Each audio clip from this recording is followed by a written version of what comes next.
Assalamualaikum warahmatullahi wabarakatuh.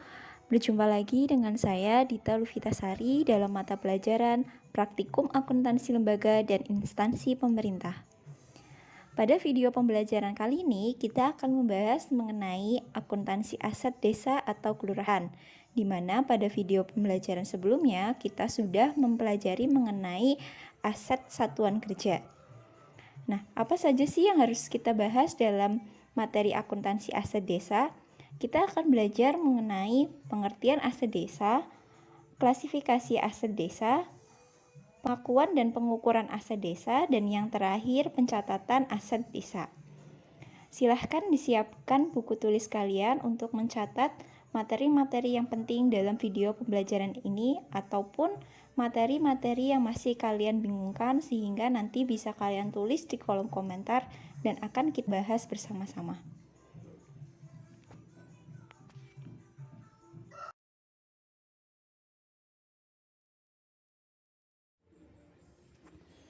Oke, untuk materi yang pertama yaitu akuntansi aset desa atau kelurahan, kita mulai dari pengertian aset desa.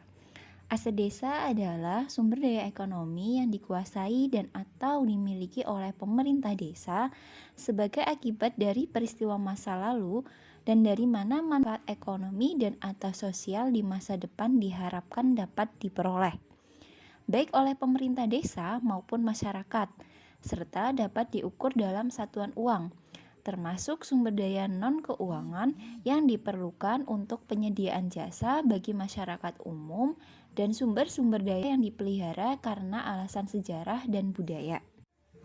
Dalam kata lain, aset desa dapat disimpulkan juga sebagai barang ataupun kekayaan dari desa yang dimiliki, dibeli, ataupun diperoleh berdasarkan beban anggaran pendapatan dan belanja desa ataupun transaksi perolehan lainnya yang dianggap sah. Contohnya misalnya hibah ataupun transaksi lainnya.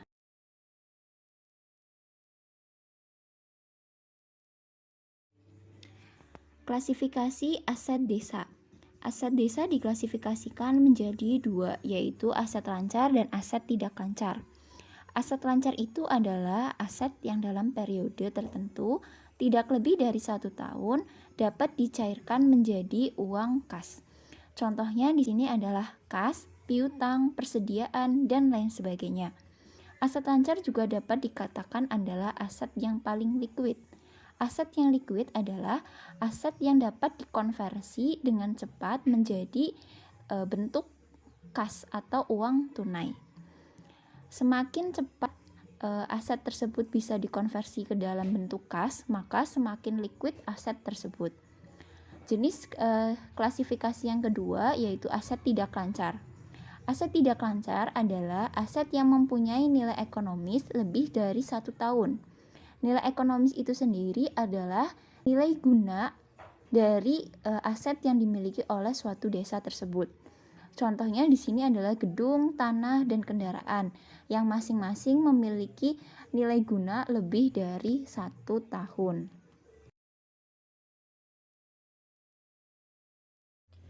Pengakuan dan pengukuran aset desa. Yang pertama kita bahas yaitu pengakuan aset. Aset diakui pada saat potensi manfaat ekonomi masa depan diperoleh oleh desa dan mempunyai nilai atau biaya yang dapat diukur serta pada saat diterima atau kepemilikannya dan atau penguasaannya berpindah.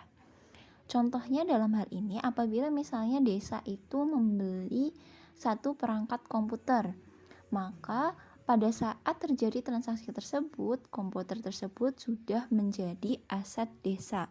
Walaupun misalnya dalam hal ini pembayarannya dilakukan secara tunai ataupun kredit.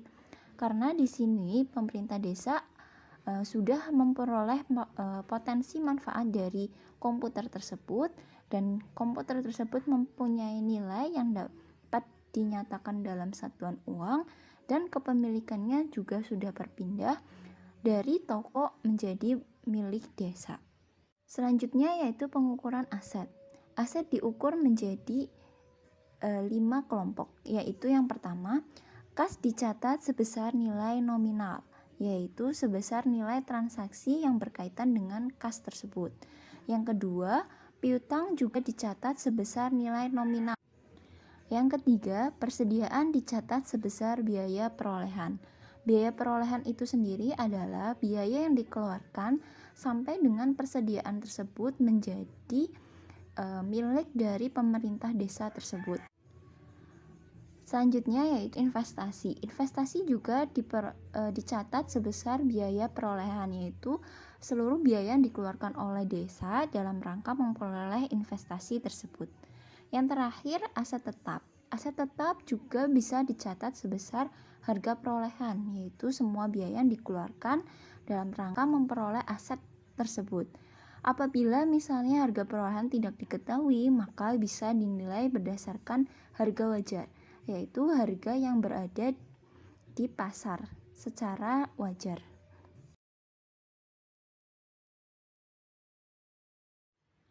Pencatatan akuntansi aset. Setiap transaksi yang berkaitan dengan penerimaan maupun pengeluaran kas ini akan dicatat di PKU atau buku kas umum dan beberapa buku pembantu.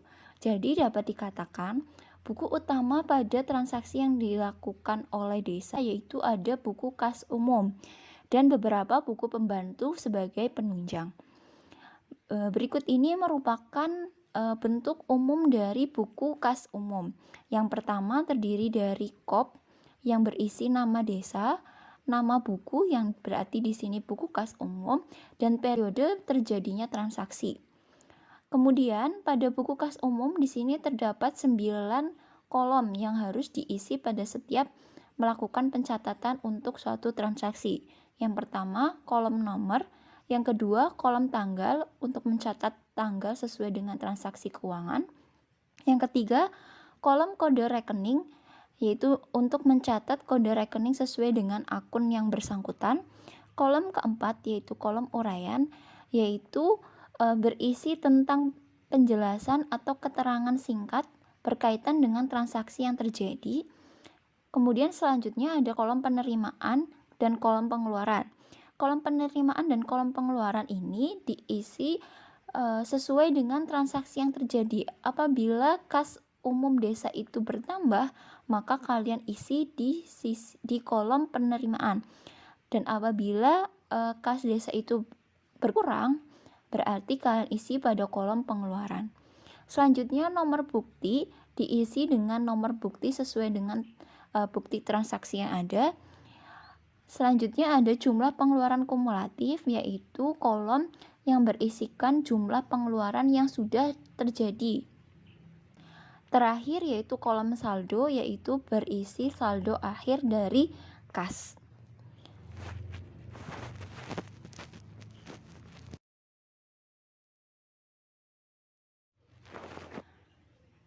Selanjutnya buku pembantu yang biasa digunakan pada desa, yaitu yang pertama buku inventaris desa.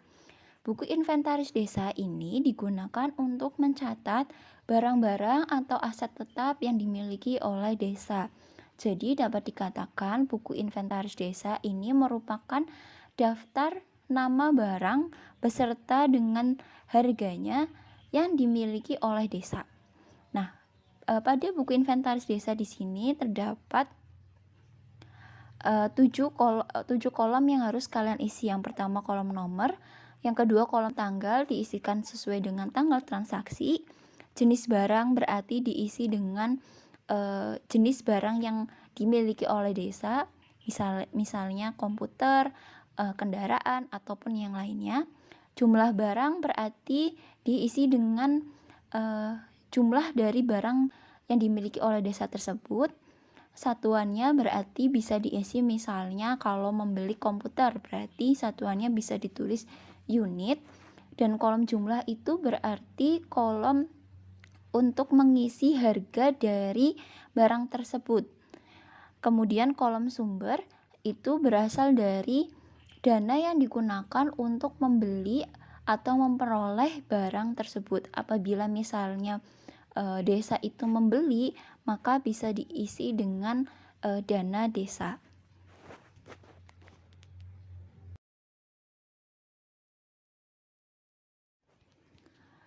Buku pembantu yang kedua yaitu buku persediaan. Buku persediaan ini digunakan untuk mencatat arus persediaan bahan habis pakai. Persediaan yang di sini yang dimaksud adalah perlengkapan dan alat tulis kantor yang digunakan oleh desa. Jadi mencatat arus persediaan maksudnya apa? Yaitu pembelian ataupun penggunaan dari bahan habis pakai ataupun perlengkapan yang dimiliki oleh desa. Untuk format buku persediaan di sini ada 6 kolom yang terdiri dari kolom nomor, tanggal, uraian, debit, kredit, dan saldo. Nomor diisikan dengan nomor urut, tanggal diisikan dengan tanggal sesuai dengan transaksi keuangan. Kolom uraian diisi dengan keterangan singkat berkaitan dengan transaksi yang terjadi. Kolom debit berarti diisi dengan nominal apabila desa tersebut melakukan pembelian terhadap perlengkapan ataupun ATK. Kolom kredit diisi dengan apabila desa tersebut menggunakan perlengkapan ataupun ATK. Yang terakhir kolom saldo berarti di sini untuk mencatat saldo akhir dari persediaan yang dimiliki oleh desa.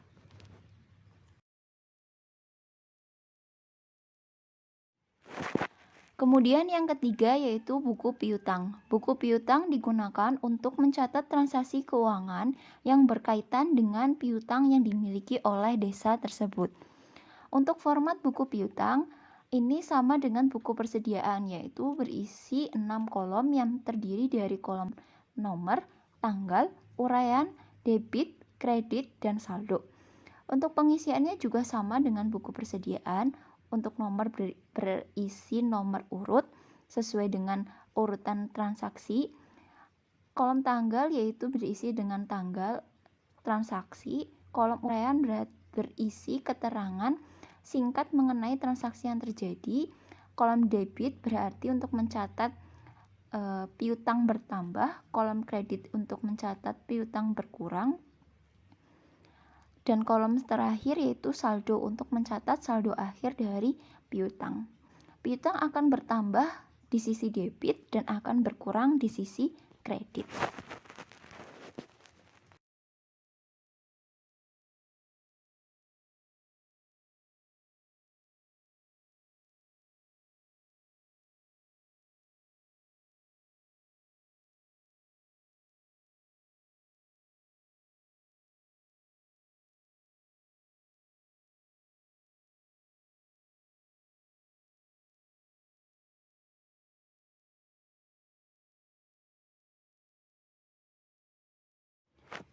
Oke, setelah kita mempelajari tadi pencatatan berkaitan dengan aset desa dan buku-buku yang digunakan untuk mencatat transaksi-transaksi yang berkaitan dengan aset desa, di sini kita akan membahas satu contoh transaksi yang berkaitan dengan aset desa.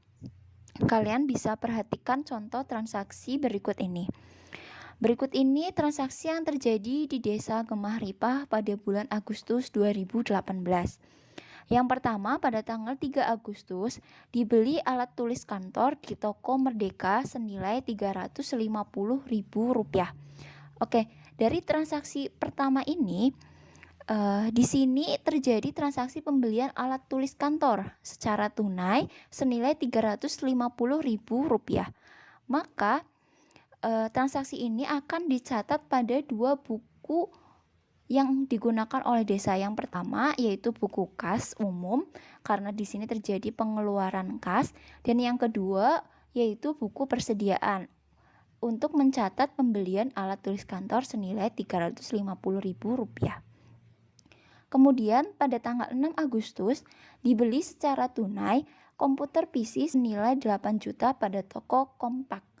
Berarti di sini transaksi tanggal 6 Agustus dicatat juga pada 2 buku yang digunakan oleh desa. Yang pertama yaitu buku kas umum untuk mencatat pembelian secara tunai komputer senilai 8 juta dan juga buku inventaris desa untuk mencatat pembelian komputer PC senilai 8 juta rupiah.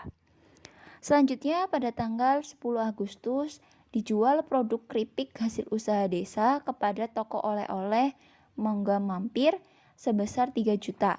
Dibayar tunai 2 juta, sisanya minggu depan.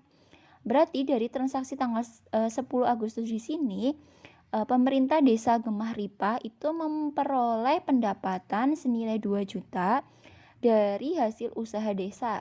Berarti ini dicatat pada buku kas umum, dan sisanya sebesar 1 juta itu berarti menjadi piutang, maka akan dicatat pada buku piutang. Kemudian yang terakhir pada tanggal 15 Agustus dibeli mesin fotokopi untuk unit usaha desa secara tunai senilai 32 juta rupiah di UD Kondang. Maka dari transaksi tanggal 15 Agustus ini dicatat pada buku kas umum karena ada pengeluaran senilai 32 juta secara tunai dalam rangka membeli mesin fotokopi, dan juga dicatat pada buku inventaris desa untuk mencatat pembelian mesin fotokopi senilai 32 juta rupiah. Oke. Di bawah juga diketahui adanya saldo awal ya. Saldo awal dari kas senilai 41 juta, piutang 4.500.000, dan yang terakhir persediaan 1.500.000. Dari data tersebut bisa kalian buat buku kas umum, buku inventaris desa, buku piutang, dan buku persediaan.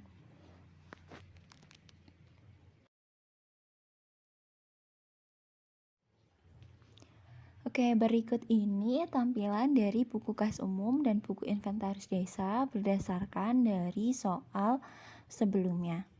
Untuk buku kas umum di sini ada 5 transaksi. Yang pertama, sudah pasti kalian catat terlebih dahulu saldo awalnya, yaitu senilai 41 juta rupiah. Kemudian nomor 2, tanggal 3 Agustus 2018, ada pembelian alat tulis kantor, maka diisi pada kolom pengeluaran senilai Rp350.000, dan jumlah pengeluaran kumulatifnya juga masih Rp350.000. Untuk saldo berarti 41 juta dikurangi dengan Rp350.000. Jadi sisa saldonya yaitu Rp40.650.000. Kemudian tanggal 6 Agustus 2018 ada transaksi pembelian komputer PC senilai 8 juta, maka juga diisi pada kolom pengeluaran senilai 8 juta. Dan kolom jumlah pengeluaran kumulatif berarti di sini 8 juta ditambah 350.000, yaitu total 8.350.000. Kemudian saldonya berarti 40.650 dikurangi 8 juta. Jadi tinggal Rp32.650.000. Kemudian tanggal 10 Agustus diterima penjualan dari hasil unit desa yaitu senilai 2 juta rupiah, maka kalian isi pada kolom penerimaan. Kemudian saldonya berarti bertambah 32.650 ditambah 2 juta menjadi Rp34.650.000. Kemudian yang terakhir yaitu transaksi pembelian mesin fotokopi secara tunai, maka kalian isi pada kolom pengeluaran senilai 32 juta rupiah, dan kolom jumlah pengeluaran kumulatif juga diisi, berarti 8.350 ditambah 32 juta, yaitu Rp40.350.000. Kemudian saldonya berarti Rp34.650 dikurangi Rp32 juta, yaitu sisa Rp2.650.000. Kemudian buku inventaris desa. Di sini berarti inventaris desa hanya untuk 2 transaksi, yaitu untuk pembelian komputer PC senilai 8 juta rupiah dan untuk pembelian mesin fotokopi sebanyak 1 unit senilai 32 juta rupiah. Kedua transaksi tersebut menggunakan sumber yaitu dana desa.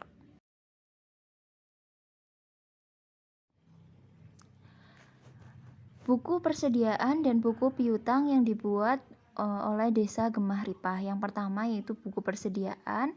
Di sini berarti untuk mencatat semua transaksi yang berkaitan dengan persediaan. Kita catat terlebih dahulu untuk saldo awalnya senilai 1.500.000, dan pada tanggal 3 Agustus 2018 terjadi transaksi pembelian alat tulis kantor. Pembelian berarti di sini mengakibatkan persediaan itu bertambah, maka kalian isi pada kolom debit senilai Rp350.000, maka saldo dari persediaan akhir itu 1.500.000 ditambah Rp350.000, yaitu Rp1.850.000. Kemudian buku yang terakhir yang digunakan oleh Desa Gemah Ripah yaitu buku piutang. Buku piutang di sini juga mencatat transaksi yang berkaitan dengan piutang yang terjadi pada Desa Gemah Ripah. Pada transaksi di atas berarti di sini untuk mencatat penjualan kepada toko mangga mampir senilai 1 juta yang akan diterima pada minggu depan. Berarti di sini ada terjadi transaksi piutang bertambah. Kalian tulis di sisi debit. Kemudian saldonya berarti kalian jumlahkan saldo awal ditambah dengan 1 juta yaitu menjadi Rp5.500.000.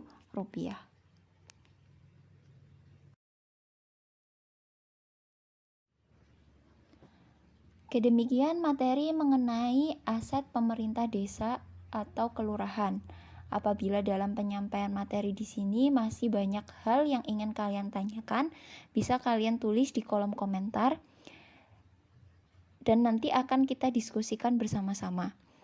Oke, sampai jumpa di pertemuan selanjutnya. Di pertemuan selanjutnya nanti kita akan membahas mengenai kewajiban desa atau kelurahan.